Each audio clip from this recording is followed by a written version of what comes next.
the state of the roads. I drive a ridiculous old classic car. Call me a conspiracy theorist. Goes against the agenda of the government.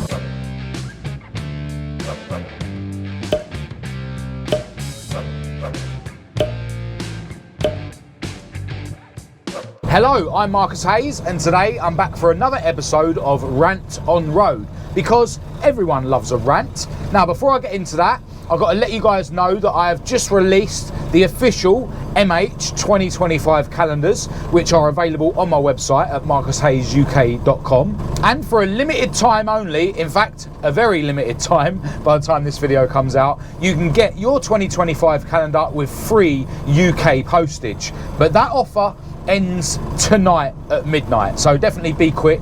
Head over to the website and grab your calendar now. If you were one of the guys that sent in pictures as potential entries to the calendar, do check your email inbox for a special discount code where you guys can get a little bit of a discount on your calendar. Another thing to mention with regards to my website, we've just added a load of new products. Some 3D printed interior bits, including the dash cluster that I fitted to this car very recently. So definitely go and check those out as well. So on with today's rant on road, because as I say, everyone loves a rant. Do let us know in the comments if there's anything that you feel like ranting about at the moment, and it doesn't have to be car related. And yeah, maybe we'll have a rant on road about those subjects in the future. But in this video, I want to rant about the state of the roads here in the UK, or at least in the bit of the UK where I live. Now, I have definitely noticed more recently that there seems to be more potholes in the roads. Now, I don't know if it's because the weather's getting cold and maybe that's making potholes appear, you know, turning cracks into bigger cracks and then eventually turning them into potholes. I do know that when the icy weather comes, that can make potholes worse because the water gets into the cracks, then it freezes, which expands it, and yeah, makes things worse. But you know, we're now sort of deep into autumn, I guess. I don't think we're officially in winter yet, and I've just noticed there's, you know, more potholes starting to spring up around where I live, and yeah, the roads in general that I've been travelling on. And yeah, it's a big problem because you know, we're in the year 2024, and yeah, we still seem like we don't have roads that are good enough, right? Now, the law and the government will bang on about ensuring that our cars are fit for the road, but it seems like they don't take as much care when it comes to making the roads fit for our cars.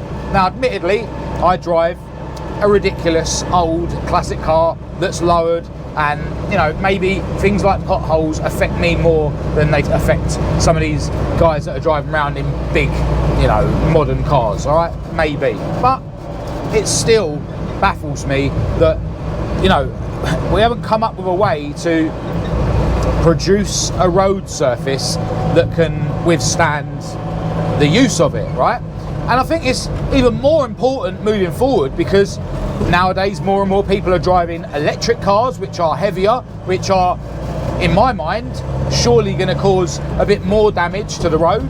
So, I don't know, there must be someone out there that can come up with a type of tarmac or something that can withstand the use of the road more, withstand temperature changes more.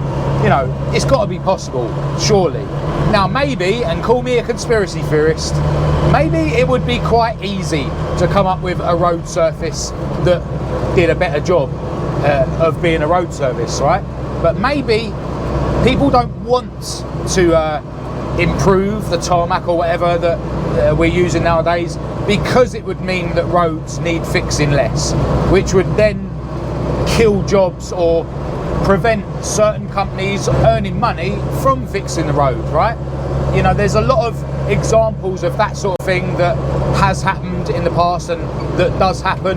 You know, you hear of these sort of innovative ways of producing cheap or free energy that, you know, just never seem to come to the market because the companies that are earning money out of giving us energy buy up the patents and then just basically ensure that these things never come out. So maybe there's a bit of that going on, I don't know. But yeah, in my mind it just seems like cars have been around long enough, 100 or more years, that surely someone could have come up with a road surface or a method of laying roads that is more able to withstand damage and wear and tear.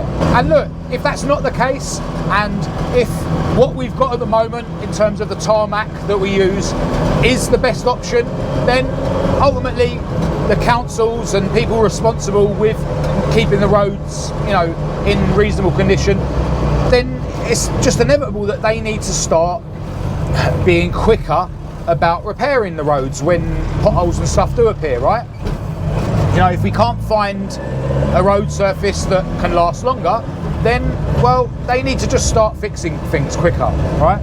Now, I know that the councils and the government will try and make us believe that they don't have enough money to, just spend it willy-nilly. Although, on the other hand, we see plenty of examples of when they do need to spend money on certain things, they automatically find it. For example, the prisons are full, so they can't have enough space for certain criminals. But then if you happen to be the kind of criminal that just says something online that goes against the agenda of the government, then, well, all of a sudden they do have plenty of resources in terms of the courts and prison to process those people. So you do see a lot of contradictions in things when the government or councils tell us that they don't have the resources to sort things out. So maybe the state of the roads is something similar, right? They'll make us believe that they just don't have enough money and don't have enough resources to repair the roads as quickly as they need to be repaired, when in reality they probably do have plenty of money and plenty of resources to take care of other things that they deem more important. For instance, they never seem to run out of money when it comes to replacing the ULEZ cameras that seem to find themselves being cut down by certain people. And they always seem to find enough money to start putting speed bumps in every road, it seems, as time goes on in London. But when it comes to sort of fundamental core things like making the surface of roads good enough to drive on, it just seems like they don't have the resources, or maybe they're just not willing to assign those resources to core things like making sure that the roads are decent.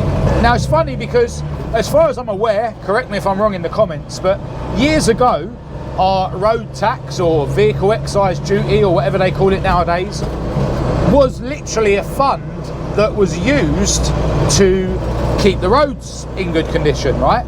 But then I'm sure I remember a time where they basically sort of come out and said, well, no, that's not the case anymore.